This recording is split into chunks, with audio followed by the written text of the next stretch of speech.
Dr. Mihalchek is the chair of the Fine Arts Department and co-director of the Film Studies program. He also runs a social justice film series called the Jacques Selmanowitz program. He has produced 15 documentaries, 9 of which have appeared on PBS, and some of the themes are conflict resolution, the Holocaust, disabilities, and social justice. He's had 3 Emmy nominations for his documentary work, and he's been teaching at Boston College since 1974. And Brian was his student in the history of European film. So please welcome Dr. Mihalchek.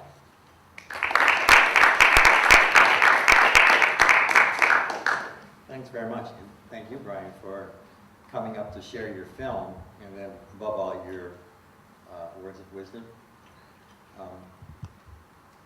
We introduced Brian earlier in terms of the film, and we had mentioned that he had been here 1984, 1988, dealing with English, and you could see the tight script in the film we've just seen, and it does show some kind of penchant for the literary word. And Brian has done several shorts. He went to NYU, or NYU's Tisch School for his film production work, and then made several shorts, and then now that we have seen the WTC view, we can see that he is a very much accomplished filmmaker. So we are very pleased to have him share the film and then discuss it with us during this master class. So Brian, when you were here at BC, what were your real interests? I mean, besides, of course, maybe English and other things, but did you do any extracurriculars that would develop some of your own interests in your future career? Yeah, actually the main one I did was I worked a lot at the campus radio station, WZBC, which I think is still around. Is it still broadcasting? Yeah. And it was a great experience because I actually didn't work in the music side of the station. I worked on the news side. And because of that, most people who wanted to work in the station wanted to work in music. Nobody wanted to do the news side. So you had a lot more opportunities to, do stuff and get on the air and that sort of thing. So I ended up doing a lot of newscasting, and I ended up creating my own show actually on ZBC, which was like a public affairs hour once a week called A View from the Heights, which basically was sort of a recap of the week's news with some commentary, and we would do some features and stuff, kind of loosely modeled on All Things Considered, but a more raucous version of it because there was a lot of discussion. So it definitely, having that experience was great because it really, I'd always had an interest in current events, and it was kind of a great experience to sort of get out there and do something like that. But even more so in terms of like my work later as a writer and filmmaker, working as a newscaster and writing news is basically, it's storytelling in the same way that you're doing as a filmmaker. The stories are true in that case, but you're still having to learn how to distill, lots of information into like a 30-second news story. How do you take, a 5-minute interview tape and find the 10 seconds that are going to tell what you need them to tell? So I kind of learned a lot about editing, and a lot about storytelling from that experience. So it was really a lot of fun, but it also did serve as a great kind of groundwork for, my work later on in narrative filmmaking. Was there any passion for filmmaking at that time? Yeah, I definitely had interest in film when I was here. I did a film minor, which was what they had available at the time. And the first class I took was an animation course, because that was the only thing I could get into. The main filmmaking class always filled up because it was a senior class and it was considered a gut. I don't know if people still use that term here. But it was considered a very easy class, so it always filled up very quickly. So I did the animation class, which was a lot of fun. And we shot like 5 or 6 projects, each like a minute or 2 minutes long. And then the first live action film was for this History of European film class that we took with you. And it was me and Donna Marie Schmidt. We both put together a sort of a spoof, I guess, of German Expressionism, in which we imitated the style of movies like Cabinet of Dr. Caligari and Metropolis, and kind of created our own sort of zany little storyline about a bunch of people living in an off-campus apartment called the House of Pain. So that was sort of the first real movie I made. It was 10 minutes long. It cost $63, and it was shot on Super 8. And you know, when you're doing a film, there's what you call a shooting ratio, which is the ratio of footage shot to what ends up in the movie. And our shooting ratio, you know, on an average feature, it's something like, you know, 6 to 1 or 10 to 1. On House of Pain, our shooting ratio is about 1 to 1. Basically, everything we shot was pretty much used in the movie, one way or another. There was not a lot of outtakes, as they say. So since then, I've progressed into more traditional shooting ratios. But it was a great experience. You know, the thing people always ask me about filmmaking is, oh, how do you get started? You know, what should I do? And the answer is just try to go out and just shoot something, even if it's terrible, and you know, even if it costs $63, it's all valuable experience, and it's really how you learn whether, you know, it's something you really want to do. I mean, once I did pick up the camera and start doing stuff, I really did realize that's what I wanted to do. Whereas before, it was more of a general interest. I liked movies. But really, once I, you know, made this film, I was really sort of like, this is really what I want to do. So once you finished at BC, you had a degree in English and a major and a minor in film studies. Mm-hmm. Did you go right on to NYU, or did you wait? I actually waited a year, mainly because I didn't really have enough money. Film school was a pretty expensive proposition at the time, and it still is, I'm sure. So I basically ended up working for about a year, a little over a year and a half, I guess, in Maryland doing radio news, and actually working at 3 different stations, 1 AM station, or sorry, 2 AM stations and 2 FM stations. And I did, you know, kind of what I was doing here at ZBC. I did headline news stuff on the hour, and I also started doing some feature pieces for the NPR affiliate in Washington. And, you know, again, this was initially a way just for me to make money for film school, and it ended up being an amazing experience, sort of laying groundwork for me as an editor, you know, and understanding editing, because in the professional world, the pressures of, you know, getting out a story were much more than they were at BC. And suddenly, you know, you needed that 10-second clip, you know, in 5 minutes. So you had to like whip through your tape and find 10 seconds and turn it in. So when I got to film school and we had to start editing our first projects, people were always like, "You're done already?" Like, I always finished everything first because I was so used to just tearing through footage and just cutting out what I needed immediately. I developed a sense from my news work of what's important, what's not, and then you just throw away what's not. You don't have any sort of precious feelings about it, which at film school, a lot of people develop very precious feelings towards everything they shoot, which is kind of, you know, natural. When you shoot something and you like it, it can, you know, become a little important but when you're trying to tell a story, you know, you have to lose a lot of it, so. And then at Tisch, would you say editing was the most practical course that you developed, or was there other lighting, or what was your interest in? You know, editing was definitely, I mean, you know, it's clearly, I think, the most important aspect of filmmaking in terms of narrative filmmaking, because, you know, an editor really does make your film come together. I mean, you can shoot really terrible footage, you can have really awful performances, but if you have a great editor, you know, you can turn that into an actually good movie. And I've seen it happen before. I saw it in film school where, and the same thing can happen in the opposite way. You can have brilliant performances, a movie can be brilliantly shot, and then it can be poorly edited, and you're just kind of like, you know, it's all really in how you put it together in the editing room. So that was definitely a major experience for me at film school, and it also informed my writing, because at NYU, their whole thing is you have to learn how to do everything. You write, direct, edit, you know, your own films. And having been an editor, I certainly, you know, it informed me as a writer in terms of what's important as you're writing. You kind of try to think ahead. It's like, is this scene really going to, you know, be worthwhile in the editing room, you know? Or is this scene going to be one of those scenes that gets cut after the first, you know, rough cut gets assembled. You start to develop a sense of, what sort of works on film and works in the editing room versus what sometimes works only on the page. Were you working with digital editing early on? Probably came in much later, right? Yeah, it came in very much later. We were doing everything at NYU on 16 millimeter reversal stock, actually, which now probably doesn't even exist. But their whole thing was not to shoot any video. Everyone had to shoot film. Which I'm glad I had that experience too. I think in some ways, the digital revolution has sort of almost created too much freedom sometimes for filmmakers.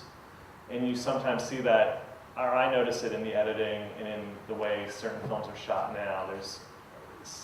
There can be like a sloppiness because you're not shooting film and you're not as aware of that's $5 a minute going through your camera. Suddenly when it's just like, oh, turn the camera on and just leave it on all day, it's a very different approach. And, sometimes that can be good. It's great in terms of improvisational filmmaking. But in terms of tight narrative storytelling, it sometimes can be to your disadvantage. So I was lucky enough, I thought, to really learn it on film. So that when you're also editing, every sort of edit you make, you kind of think twice about it before you slam that knife down that cuts your film and then splices it. Because if you have to go back, that means you have to take the little tape apart and then line it up with the little holes, and it takes forever and your hands get all sticky. It definitely makes you a little more, judicious as an editor. So it definitely was, I also kind of, like the aspect of really using film. It's sort of kind of artsy and craftsy when you actually have the film there. It's a lot of fun. The purist approach. Yeah. It feels like you're really making something. I think the one thing now when everything is digital, you kind of just feel like you're just sitting in front of a computer all day. It doesn't feel, as, visceral as it did when everything was on film. Did some of your short film ideas come through the film experience at NYU, or did they come much later? No, all the first short films that I did, the dialogue films, were all at NYU. You had to do one film a year. Your first year, you had to do basically a silent film with 2 non-sync soundtracks. Your second year, you had to do a dialogue film, and then your third year, you did a thesis project. So throughout that program, you're kind of, the whole thing is set up so that you're kind of working towards these 3 projects. And then, when you graduate, those sort of become your calling cards out in the professional world. You send them to film festivals and then sort of, see what happens. So what could you tell us about the experience of those shorts? Was it exciting to see finally this finished product up on the screen? That was very exciting because, film school is so much theory and discussion and talking about other movies especially. You're watching a lot of old movies and analyzing them. So when you finally have the chance to make something and then you see it up on the screen as well, it's sort of like a relief to feel like you've actually done something as opposed to, discussing it. So that was, really thrilling. And then to take the film to film festivals and really, start to screen your movie for an audience that doesn't know you personally, that they just know your work, was a totally, different experience and suddenly made it more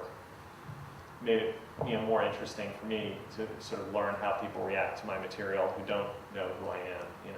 They're just sort of seeing it as an audience member, which is, how it should be. When you're making a film, it should be for, people who are going to understand it who don't know you, And so that once you get out into the film festival world, then suddenly you kind of get that experience, and that was immensely helpful in terms of figuring out what I was doing. What's the most exposure you had in the festival area? Well, my thesis film that I made at NYU, the Pool Days short, that one ended up at the Sundance Festival, and so that was sort of pretty exciting, and that was sort of my big introduction into the professional world of filmmaking. And then from there, it got picked up for distribution by a company called Strand Releasing, which does sort of like art house and foreign films, and they released it in the U.S. as part of a shorts package. So Sundance, was a pretty, big deal for me because it's suddenly people take you seriously. You have that Sundance kind of branding on you, which makes people think like you have talent. So hopefully you do. But it definitely having the film there definitely opened a lot of doors for me. I met the producer of my first feature at Sundance, and I met the financiers for my first feature at Sundance. It all sort of went back to that experience. And a lot of the people I know professionally today, who I still work with, are people I met, through that festival. Yeah, so a festival connection is extremely important, I think, for you, right? Yeah. I mean, definitely when you're starting out, going to the festivals is certainly about showing your film, but it's really about meeting other filmmakers and meeting other producers and meeting distributors. It's, just kind of a big schmooze fest. But in a good way. I mean, that's sort of how, the independent film world, well, that's how the whole film world works. It's really just, meeting other people and trying to develop your network, your creative network of people, and that happens, really at film festivals. So. When you're making all these short films, are there any interesting things that happen to you, or do you have any experiences that really are quite different than just out there filming? Well, it's funny. The most interesting thing that would happen was actually working not on my own films, but when you're at NYU, you have to crew up on everyone else's movie. You end up shooting somebody else's movie, and then they shoot your film, or you end up being the production manager on another movie, so that they'll production manage yours. And doing that was really, just as educational, probably more so really than working on my own films, because then you're sort of watching the process from a little bit of a remove, and you can sort of see how production works sometimes, and you can also see how it doesn't work.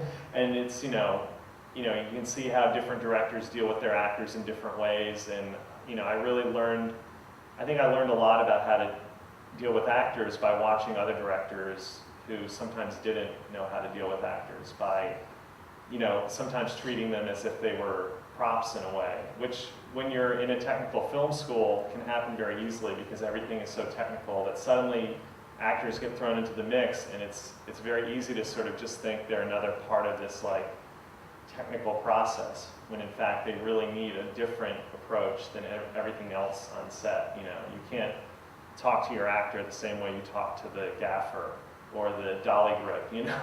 They need a little bit more special treatment. And something that gets lost too, I thought, or got lost, I saw in film school was people would often forget, on a set there's so much confusion and chaos and a million things happening that it can be very easy to forget that what you're ending up with in the end is this actor's face on a screen that's 30 feet high, and that's your movie. Your movie is not this chaos happening.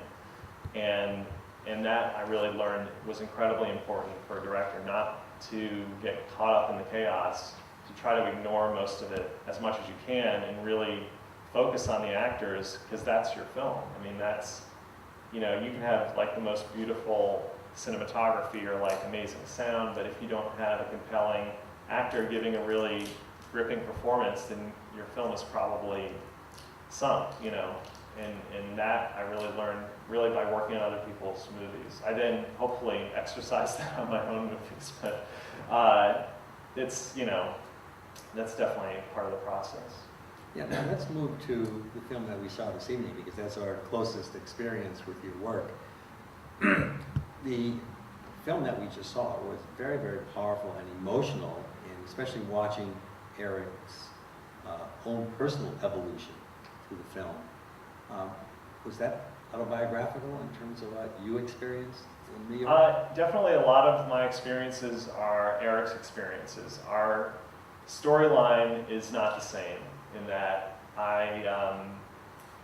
I did have a roommate ad, and I did look for a roommate, but I didn't move to Brooklyn. I didn't have the same boyfriend drama he had. But a lot of what was happening to him was stuff that I experienced firsthand. I mean, specifically the incident with the jet planes that fly over his apartment in the middle of the night. I mean, remember very specifically one night where it was literally like 3 or 4 o'clock in the morning, and these jet planes flew over my apartment in Lower Manhattan, and they're incredibly loud, and woke me up. And then suddenly I was kind of like, well, is something happening again? Suddenly you're in this mindset of waiting for the next shoe to drop almost. After something like 9/11, a lot of people, I felt, in my neighborhood experienced this, where now you were just kind of waiting for the next awful thing to happen.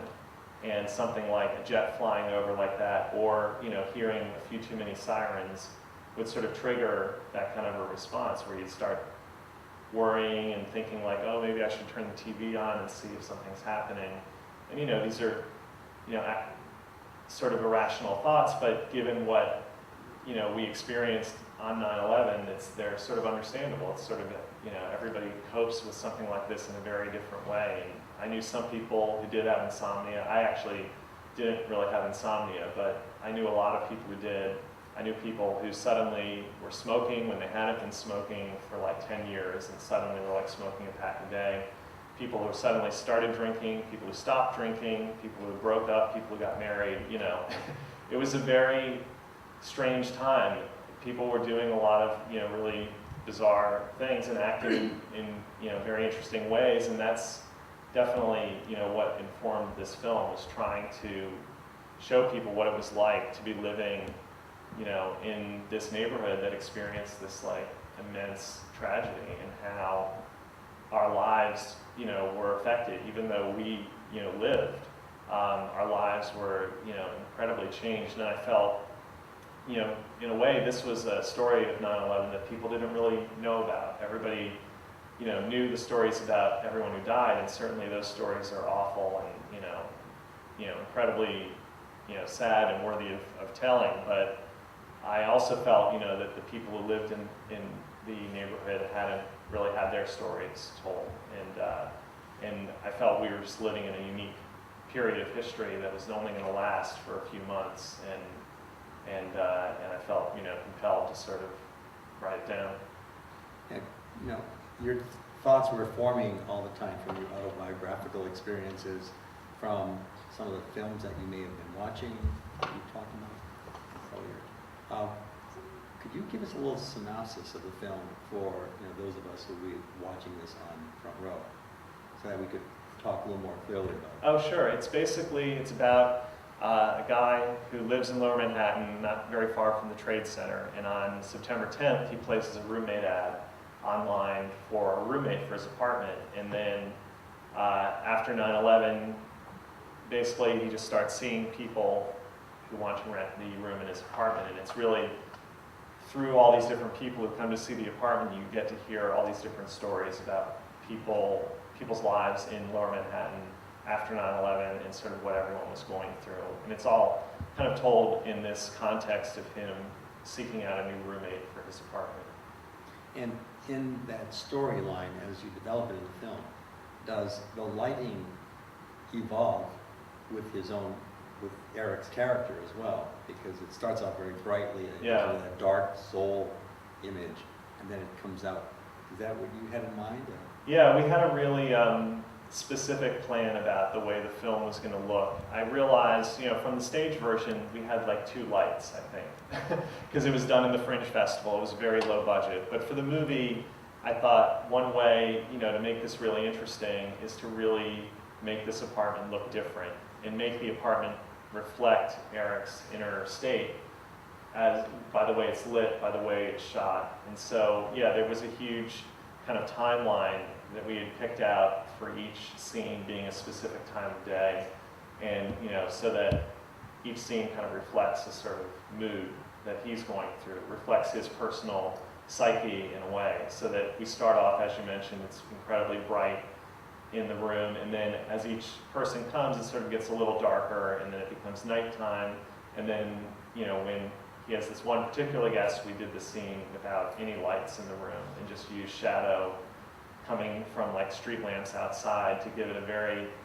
kind of eerie, almost spooky feeling, to really, again, sort of reflect very much what he's going through. And then as the film comes through this very long night, it starts to become morning again, and then, you know, he sort of is coming out of this, to that by the end, we're sort of in the afternoon, and he's leaving his apartment, and it's a, you know, sort of very bright, sunny day out. So, yeah, the lighting was a very, you know, integral part. I realized when we're stuck in one location, it was all we were going to have to play with visually to make this an interesting film. There were not going to be, you know, any car chases or explosions.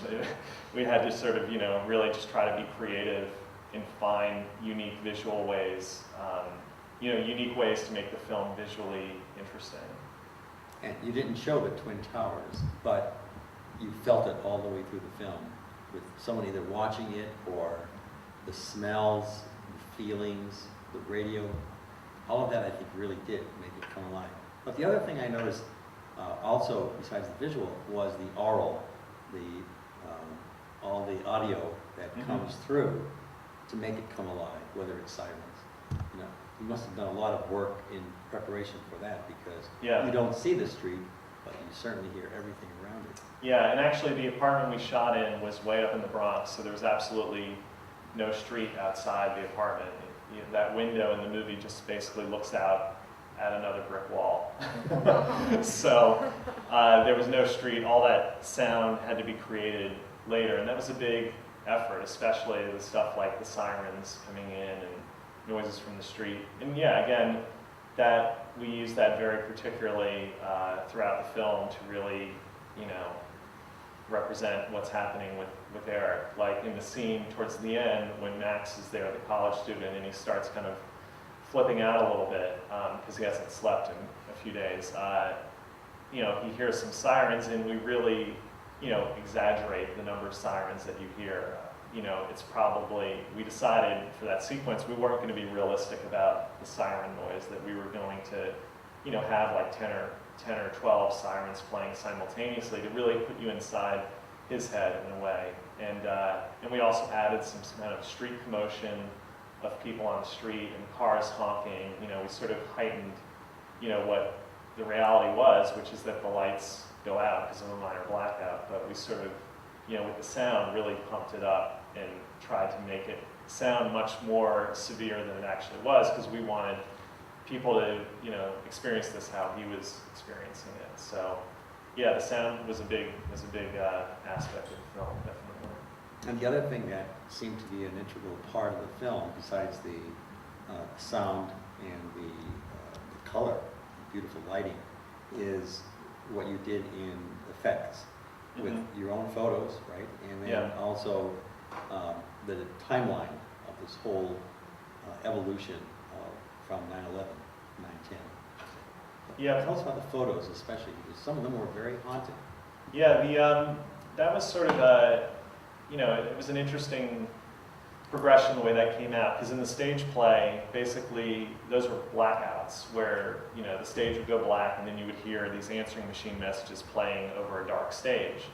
And for a film, I realized that was pretty much suicide. You know, like you couldn't do that in a movie where you just drop out the image for a minute or two and, you know, listen to these messages. So I started thinking about what would be interesting to see, and what would really reflect what Eric's kind of vision is and what he's going through. So we decided on Eric as sort of a shut-in, and he's really just seeing the outside world through things on TV, things in the newspaper.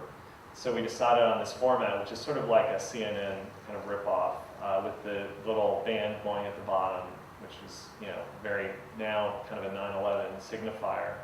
It had the dates going across the band, and then used news headlines in a mix of these photos. And the photos we used, we also didn't really want them to be traditional news photos, because again, everybody has seen those pictures of, you know, the wreckage of the towers, or people being pulled out of them, or, you know. So we really were trying to find very unusual pictures that related to 9/11. And that's why I had some photos that I had taken of the neighborhood and how things were different in the neighborhood, like the you know, missing flyers that people had put up on bus stops everywhere, and also, you know, the candle and flower displays in front of fire departments. So we were trying to find photos, you know, that sort of represented what you might see if you were walking around Lower Manhattan in those weeks right after. And basically, I had some pictures. The majority of them really came from 5 other photographers, 2 of whom worked on the film, and others who worked in the post-production. And they were just friends of mine who had been taking a lot of photos during that time period. And fortunately, you know, we were able to use them in the film. And some of them, again, are pretty amazing. There's one photo in there of a National Guard tank being driven through the East Village that, you know, a friend of mine just saw when he walked out of his apartment one day and thought, oh, I better take a picture of this. This is probably not going to happen every day. And another one, which I think is incredible, is a bus, Port Authority bus, I think, that was parked opposite the Trade Center. And the whole bus, the windows are blown out and there's burn marks all across the side of the bus. And it was just being towed up 2nd Avenue, again, through my friend's neighborhood, and he saw this. So, yeah, I was really trying to find these little details that would show people, you know, a different aspect of post 9/11 New York. You know, when you're shooting it, you were really confined to that one apartment, so it could be suffocating, but I found it very much vibrant because of the color and the sound that you mentioned. What were the films that you said you saw prior to this to give you, a little stimulus for this kind of approach? Well, I definitely started watching a lot of films that were set in one location or even one apartment, and films that were kind of done in real time. Those were sort of 2 mini genres I was kind of trying to explore as research. And the 2 films that became big sort of guides for us in a way were Rear Window, the Hitchcock movie, and Rosemary's Baby, both of which are movies set in New York City apartments. Rosemary's Baby kind of doesn't stay in the apartment, but it does spend a lot of time in their apartment in that creepy building. So, you know, those films really definitely gave me a sense of how to create, you know, a visually interesting and also visually, you know, intense sort of film if you're stuck in one room. Rosemary's Baby, one of the brilliant devices in that film, which a lot of people, you know, aren't aware of when they see it, is his use of sound in the film is really incredible, to the point where he exaggerates sort of the day-to-day sounds of someone's apartment, like the phone ringing or a door opening, are all highly exaggerated and sort of slightly warped in their mix, I think, of the sound. So that when, you know, Rosemary's telephone rings, you just like jump because, you know, it's like this very loud and very kind of distorted effect. And so that, you know, definitely informed, you know, some of the sound choices that we made in the film. In Rear Window, certainly this whole idea of people coming to the window in Eric's apartment and looking out the window and you're watching their expression as opposed to what they're seeing was, you know, something I really, you know, pretty much stole from Rear Window. Because that movie, you know, is so much, you know, there's the brilliant scene where James Stewart is watching as Grace Kelly's in the other apartment and there's nothing he can do and he's just kind of making faces and, you know, it's an amazing moment of cinema and it's really incredibly simple. It's just somebody looking out a window. And I thought, you know, this was going to be the key for us because here we have this window which everybody knows what's on the other side of. And just to watch people watching this is going to tell us so much about these characters and about who they are and about what they're kind of going through as well. So yeah, those were the 2 movies that me and the DP especially talked about a lot in terms of shot choice and the way we were kind of framing stuff was definitely were a big influence.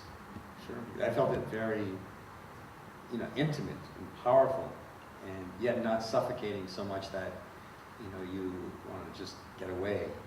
The middle part was dark, but Yeah. I think it was such a revelation of the inner soul of Eric that you didn't mind this world turning in upon you. And at the end, when it starts moving more toward the light, the color, the beautiful floors, I think very, very rich in palette. What was the budget for this film? Our budget was under $200,000, so it was definitely the lowest budget on a feature my previous feature cost about 3 times as much. And I mean, that was a very different type of film. It was a romantic comedy with a very large cast and a wedding. So, you know, there was a lot of production happening. Whereas this movie, you know, we're pretty much in this one apartment for the whole time. You know, the biggest consideration production-wise for us, or one of our biggest items in the budget, was really the art direction and production design for that actual apartment. When we went into that apartment, it was completely bare. It hadn't been occupied in about 5 years, I think.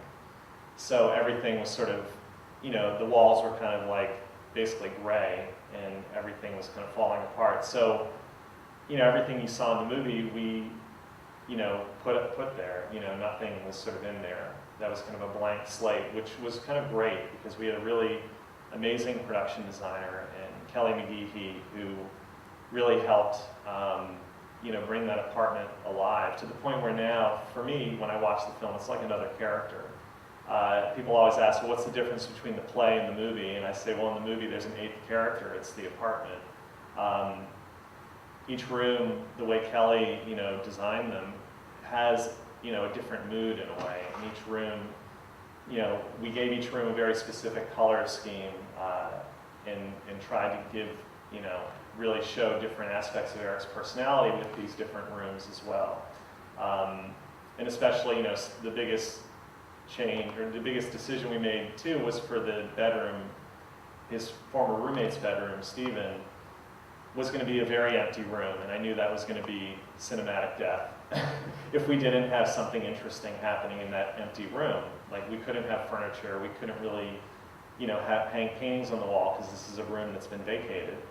So we made this decision to go with a very strong color on the walls, and the color we chose was what we called September 11th blue, which was kind of the idea of the same color that, you know, everybody now equates with September 11th, that color of the sky on that day.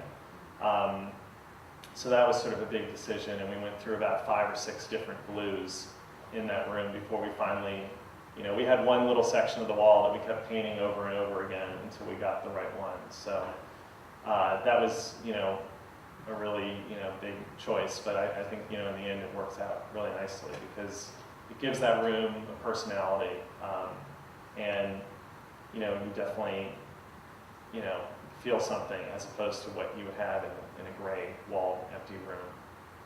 Have you ever seen The Cook, The Wife, The Thief, and Lover? Oh yeah, yeah. Because each room there has a different kind of tone to it. Right. You know, Greenway's specialty, and he used this French crew to help him create that kind of effect. Yeah, no, it's a brilliant movie, definitely. Yeah. Maybe before we open up to questions, you finished 18 years ago, almost 20 years ago. And what would you think that students in film now should be aware of in terms of a future career? What could be the stumbling blocks? What could help them? I think the key thing to keep in mind, I think now there's so much discussion about digital technology and how digital technology has changed, you know, the filmmaking world. It's certainly changed Hollywood in many different ways. But as a filmmaker, you know, digital technology is sort of great, but it's sort of, you know, in a basic way, it hasn't really changed much of your job as a filmmaker, as a director, and as a writer especially. And I feel like, you know, that's something that sort of gets lost. I mean, you know, interesting films are always going to be interesting stories with interesting characters.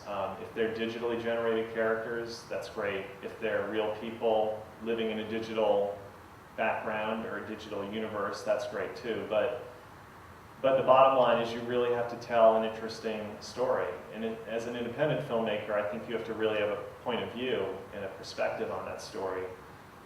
And I think that's probably the most important thing to keep in mind, that despite all these technological changes, it still really comes down to, do you have an interesting story to tell your audience? And all the technical gizmos of the world aren't going to create an interesting story for you. That has to come from you and from your personal experience and your personal kind of spin on the world. I think that's probably my biggest, you know, advice is don't worry about whether you know Final Cut Pro. Worry about whether you know, or whether you have an interesting story to tell. No, you're right. The three most important things about film is story, story, and story. Yeah. And you've captured it here. Well, and So- I think, this year especially, there's been a lot of hand-wringing in the professional world of film, which some of you might have read about in Hollywood about, people, the grosses are down and, people are buying DVDs and maybe they're not going to the movie theater. But I really believe that people don't go to the movies because movies have become a little too predictable. They've sort of become a fairly generic exercise that don't have, a lot of interesting stories happening. I think when there's a movie that does successfully now, you look at the movies like, say, from last year that were breakout hits, they're really unique and unusual films. Crash, Brokeback Mountain, those are not, generic movies coming off the sort of studio production line. Those are movies with a perspective, with a real point of view, with something to say, and with real characters. I think the majority of films, though, that studios produce now, because of financial concerns, have become a little bit, generic, for lack of a better word. And I think that's why people don't go to the movies. I don't think it has anything to do with, these other sort of DVD or technical issues. If there's a good movie out there, people will go see it, I think. And there just haven't been a lot of good movies lately. Good. Good point. Let's open up to a few questions. Jeremy. There's a mic. Come down to the mic, please. Well, I was wondering about the, okay.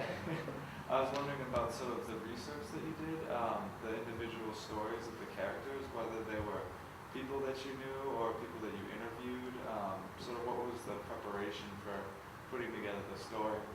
And the other question was also the adaptation from theater to stage and sort of how you went about that, the different, the difference between theater and stage, or between theater and film, and the difficulties or challenges that you had within that. Oh, yeah, no, those are great questions. In terms of the research for the film and how the whole process happened, when I was seeing roommates, the whole process of me finding a roommate actually was about twice as long as it took Eric. It was really a very unusual time, and a lot of people were coming to see the apartment and changing their mind. So basically what happened was, literally just to keep track of this process, I started keeping notes about people who would come to see the apartment, just so I could literally remember who people were when they were calling me. So I'd write down the name and I'd write down a few, notes about what they looked like or what, happened when they were there. And everybody, people were certainly telling their stories. So then it wasn't, though, until about 6 or 8 months after this that I actually thought this could be an interesting idea for a film. So fortunately, I had this little record of everyone who had come to see the apartment, which was 30 or 40, maybe even 50 people. I can't remember now. It was a lot. And so then I started looking over this list and going over my notes and finding, people. Suddenly I was kind of jogging my memory and remembering stories that people had told or situations that people were in. There was a guy who had just moved here from the UK, and he was working at a hotel. So that sort of was, one of the people who came to look at the apartment. There was a guy from Battery Park City whose apartment had been, closed because of what had happened. He had, couldn't go into it. So a lot of, and there was an NYU student who came to look at the apartment. So there were a lot of these little details from these people who actually came to see the apartment that ended up sort of becoming, part of the story. On top of that, I did a lot of research too, especially in terms of the story of Alex, the guy who escaped from Tower 1, because that was not something that happened to me or happened to anyone I knew. So I read a lot of news accounts of people who had survived, who had been in the towers and had survived, and there were a couple accounts of people in elevators that did survive, and those were sort of inspired Alex's story as well. So, I then, after, my own notes, I then started looking back at a lot of old newspaper articles and trying to get details about other people's stories to kind of fill in some other, additional things. So yeah, it was sort of a combination of the people who come to see the apartment and then kind of a lot of research and then, sort of throwing these together, and then I just started making stuff up.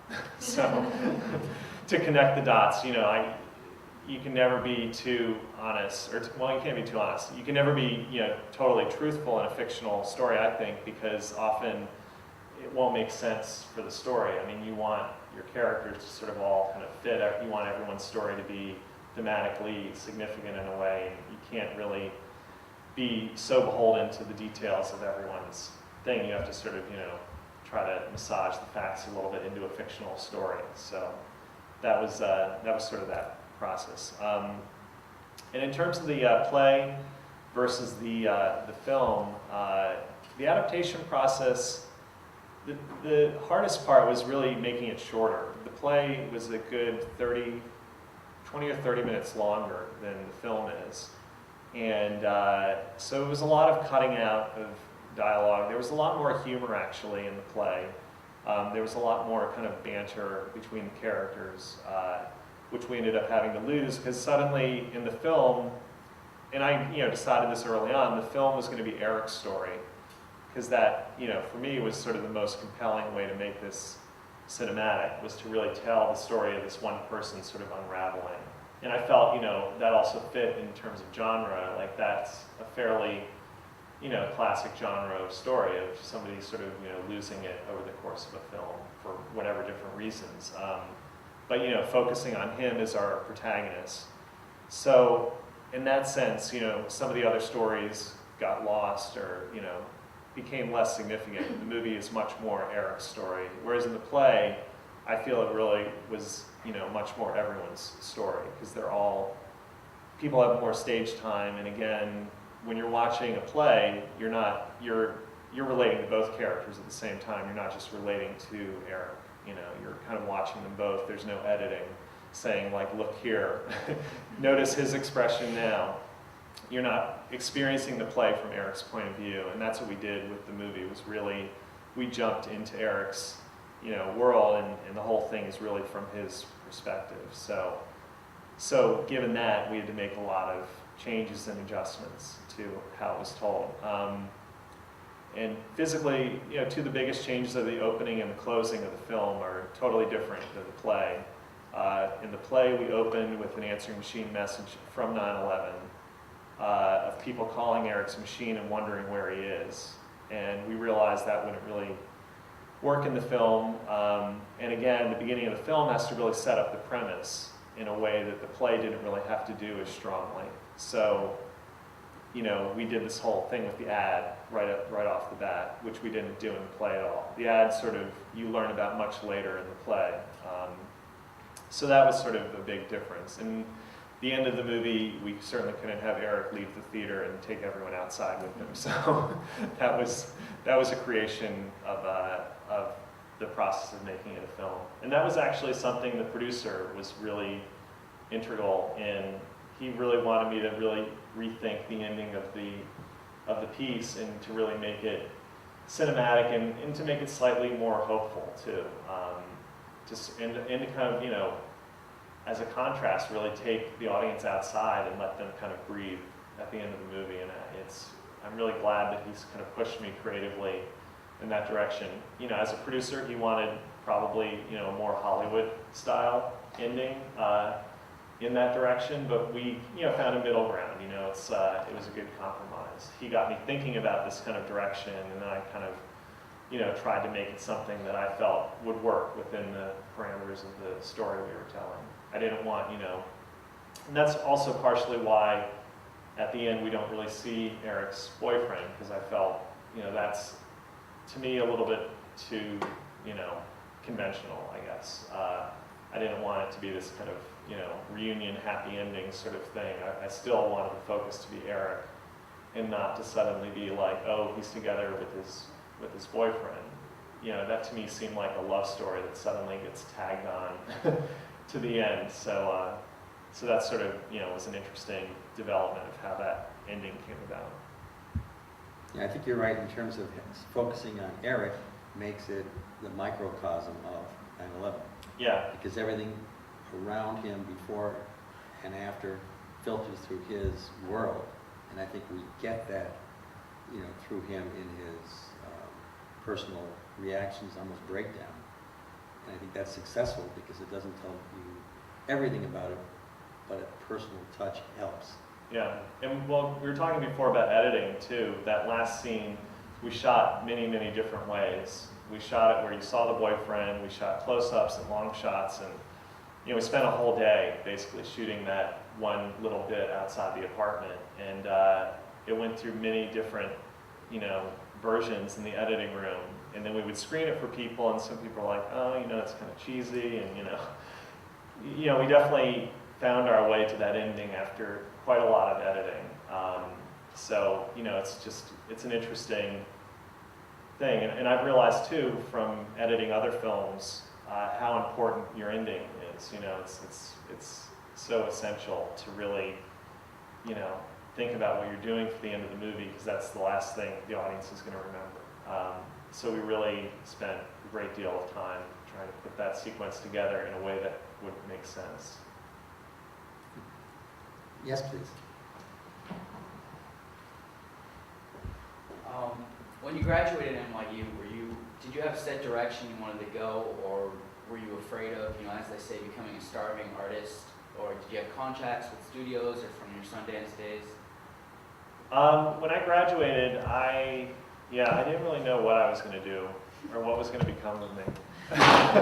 It's sort of, it was a bit of a daunting experience because you spent all this time and effort working on this film, and then it's done, and then it's kind of like, now what, So I basically started sending it out to festivals, and then once I got to festivals, I started meeting people, and that's sort of where my real professional career took off after that. But right when I graduated, I was kind of like, well, I don't know what exactly to do now, because the distance between finishing a short film and then getting a feature done is quite a big gap. And I graduated in May of '93, and I shot my first feature.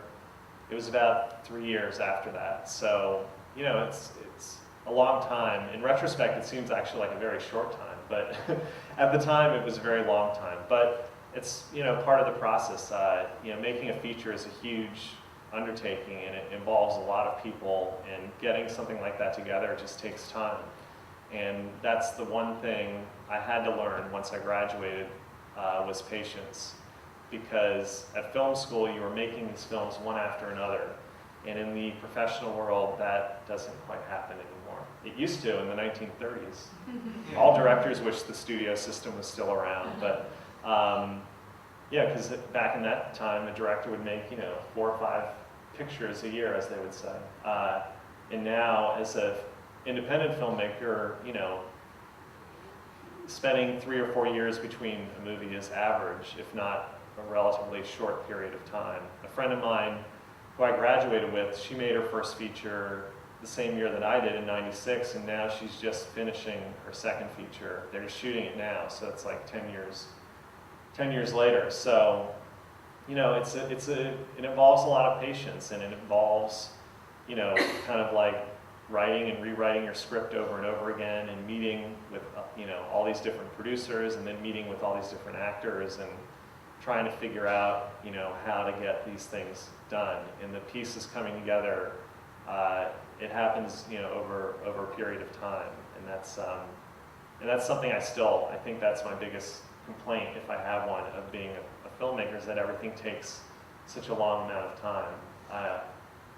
I'm envious of my friends who direct television, because, there you shoot a show in like 6 days, and then it's edited in like 2 weeks, and then it's on air in a month, And it's just like, I just think I would really like to start doing more work like that, because I feel a little frustrated with the independent process, which is years and years of networking and, rewriting your script, and, trying to get all these elements to line up.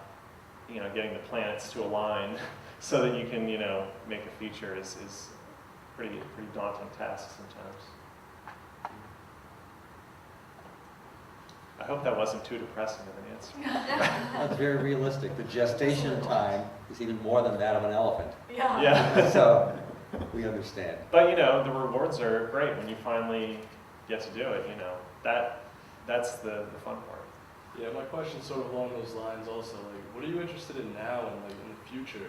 What do you want to keep doing? One thing I'm interested in is actually in trying to work more in television because it's just a great way to get experience, and also because television has changed so much. There's actually a lot more interesting things on TV these days, I think, than often in a movie theater. Television has become the new movies, I think, in a lot of ways. It's sort of switched from when I was growing up, where TV was considered the second class kind of entertainment. Now a show like The Sopranos, you know, is definitely much more respected than the average studio release of a horror movie or something, you know. Like those are, the quality films are really television now, like stuff like The Sopranos and, you know, 6 Feet Under. So I definitely am trying to get more involved in that world because I think there's some really interesting stuff going on in TV.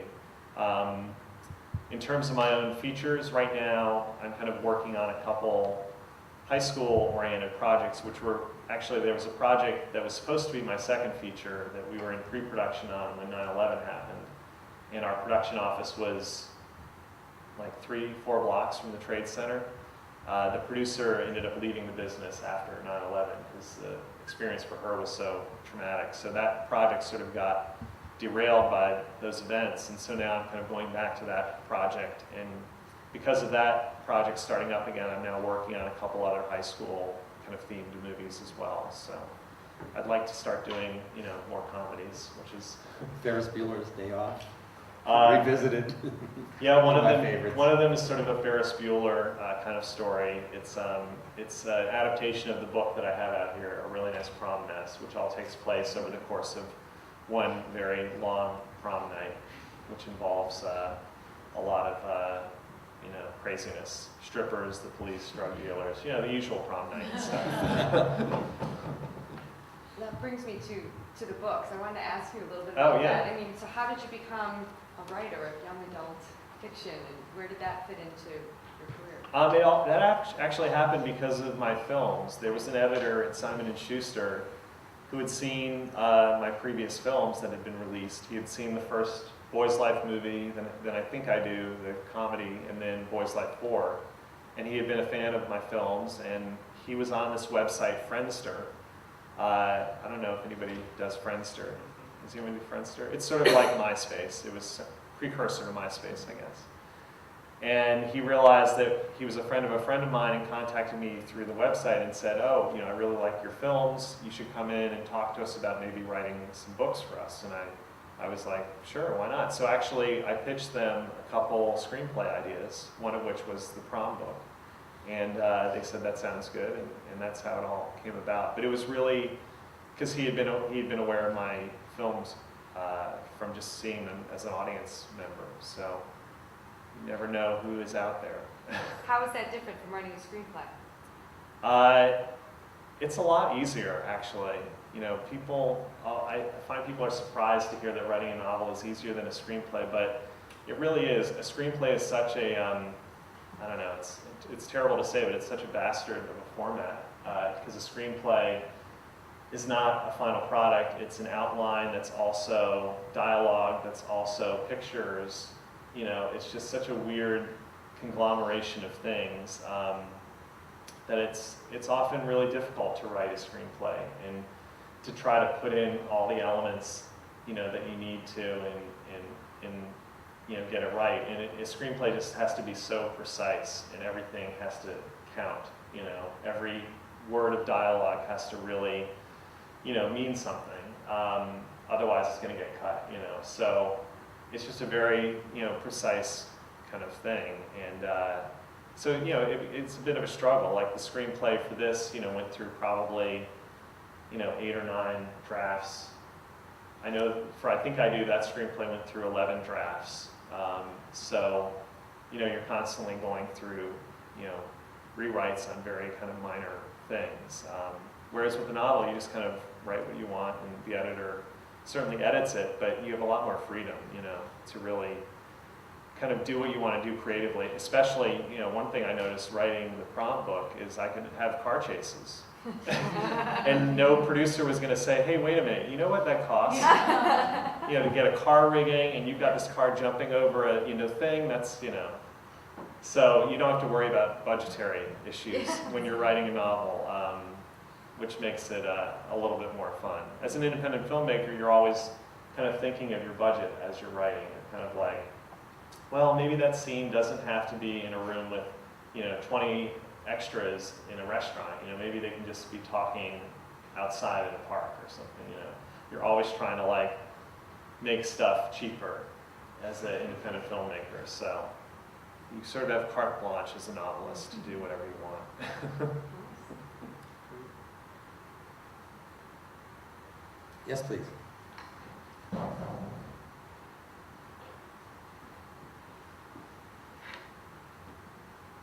I was wondering if you could give some advice on being a better editor in terms of, you know, it's so easy to, like you said, fall in love with your own stuff.